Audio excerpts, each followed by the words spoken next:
Seul, il poursuit son périple à la nage. Arthur Germain s'est lancé dans une folle aventure. Au revoir, merci beaucoup pour l'accueil. Il s'est donné pour défi de parcourir 774 km à la nage. Objectif, sensibiliser à la protection de l'environnement et à la pollution de la Seine. Oui, l'eau est polluée et non, on ne peut pas encore tous nager dans la Seine et se baigner sans problème. Mais par contre, c'est très encourageant.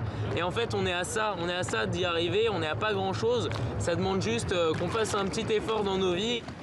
Des efforts et des conseils que le jeune nageur prodigue à la foule durant son parcours en solitaire. Ce défi très suivi sur les réseaux sociaux est aussi une manière de montrer qu'il est possible de nager dans la Seine. Un message que la maire de Paris, Anne Hidalgo, venue accueillir son fils, martèle dans ses discours politiques en vue des Jeux Olympiques de Paris en 2024.